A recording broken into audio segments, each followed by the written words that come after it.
तेरो छोरो कहाँ गयो अहिलेसम्म नयाँ कया घाम आइले अहिलेसम्म उठेन तेरो छोरो भाइ दिपेश बाहिर आऊ भाइ कतै बाबु लातुक्त बाबु आई केही पनि भने मन नाइ लातुक्त त्यो बेली बाहा काचाहरू ल्याए मैले पकाउन हालिए काचाहरू ल्याए खाँदो थिएँ मजा त्यसले तिरमिरे कुरोसँग पाना गरेपछि अनि काचाहरू लान नदिकन के पेट दुखाला जेबे पनि भयो नान्जाको त अवस्थालाई औषधि गरौँ न रुपियाँ क्यासेटले परा रुखम्बा फल्दा खानु दिँदैन उही मैले अस्ति इन्डियाबाट ल्याए 10,000 अनि उही अस्ति दसैँको पछि कार्यक्रममा आउने अब पर मन्जन साउसँग पैसा बोक्न जानु पर्यो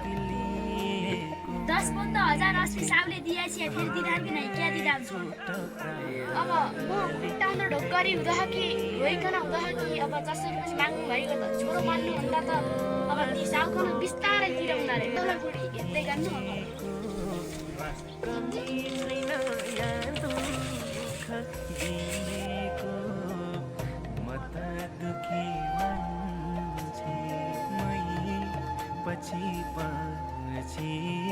दुःख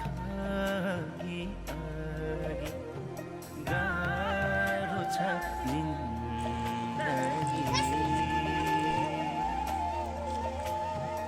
जादेऊ काका जते दर्शन कान्टा बस किन आइस कहाँ भुइँमा भुइँमा बस ए यहाँ मात्र बस्न पाइदैन किन आइस त कान्टा के काम पर्यो कि बिहान बिहान पुरै आइस त पुरै किन आइस काम त थाहै छियो अब भनौ भने तिमी रिसाउनु होला के भनौ भन्ने बेलामा गर्न सक्ने काम भएपछि गरौँला त अब के हात भन अब छोरा लादो अस्ति दुखेर जम्मा फडफडी भइकन मन नआटिको अब अस्पताल ल्याउँ भने पैसा नाइ आम्ना गाँठा यो मैले के गर्नु पर्ने भयो त अब नापा 10-15,000 चाहियो अब नत्र त्यही छोरासँग नापा गाडी बाडो भइजान्दा भन 5,000 त्यो त हो तर अहिले 1 रुपैयाँ पनि नाइ के गरौँ अस्ति भर्खरै ऋण दिए त्यही पनि तोक्न पहिला दिए उधार अहिलेमा तिरिए नै पहिला तिर्ने बातै गर्दैनस् के ऋण अहिले भन्दै त म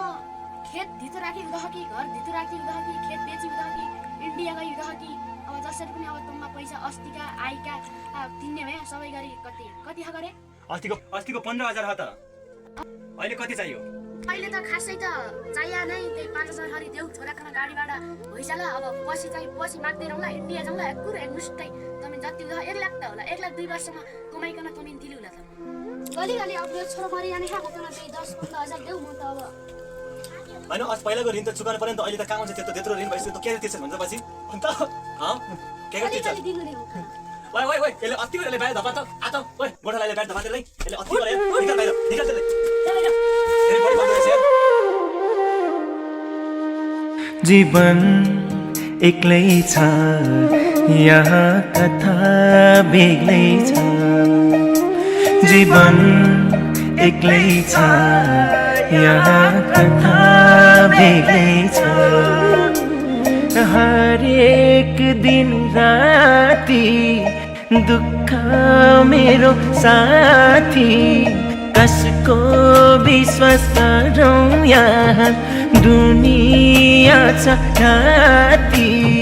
गरे मैले जिन्दगीमा एक्लिएको मान्छे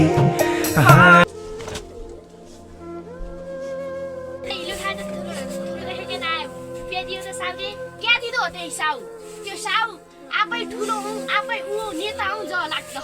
त्यो साउकन पनि हामीले जाने यो हाम्रो छोरो अब यो बिराम भइकन नापा निको होइजाउ अगाडि चाहिँ साउ बनाउनाले बेजेज गरे मेरो उही कुटे उही पराउनु अब कतिमा दुनियाँ गाउँले हेर्दा छिए अब गाउँले अगाडि म क्या हुने खाने मान्छे त यो पहिला भलट्टे मान्छे तिनले मलाई लाज गर्न पाइन्छ त्यहाँ पनि जिउदैन अब नदिए बिहा भन्छ हामी बोलाउन त हामी विचार गरौँ त्यही अब भोलि म बोलाउन जाला कुन्डा काका खन्न त्यही भोलि अब खानन्द बाजेनका कन पढ्यो यताउति अब जाक्दैन हेर विचार गर्नु पर्यो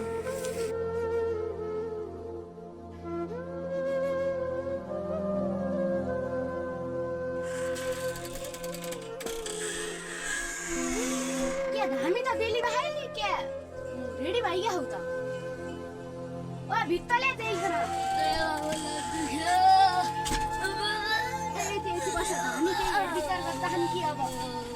उड्डा बस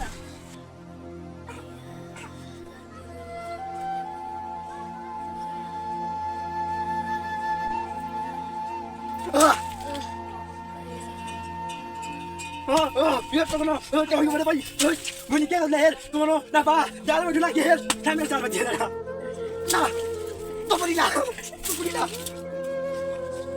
ना बा अब हेर अब भोलि बिहान हम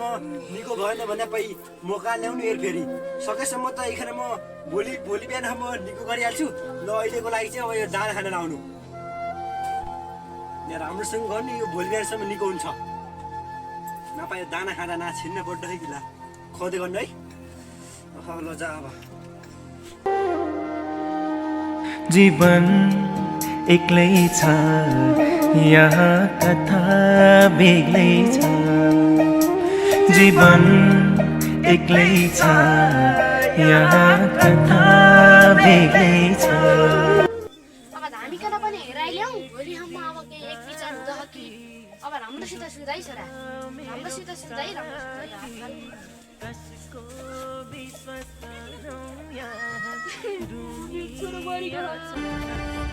मरेर गए नि न तोडिने बन्धन माया हो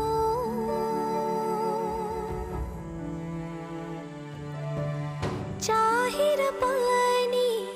भुलाउन नसक्नु माया हो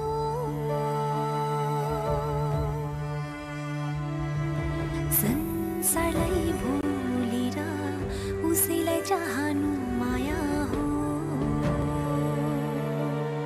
यस्तै गरेर कि हजुरको गाउँमा मान्छेहरू यस्तो मरिरहेका छन् अनि हजुरहरू विश्वास गर्नुहुन्छ धामी जाँक्रीको यदि विश्वास नगर्नु त्यस्तो पानीलाई हटाउनु चाँडो भने चाँडो के अरे स्वास्थ्य चौकीमा उपचार गर्न लग्नु सम्पर्क गर्नु यदि मेरो यो भिडियो मन पर्यो भने लाइक कमेन्ट सेयर गर्नुहोस् त धन्यवाद।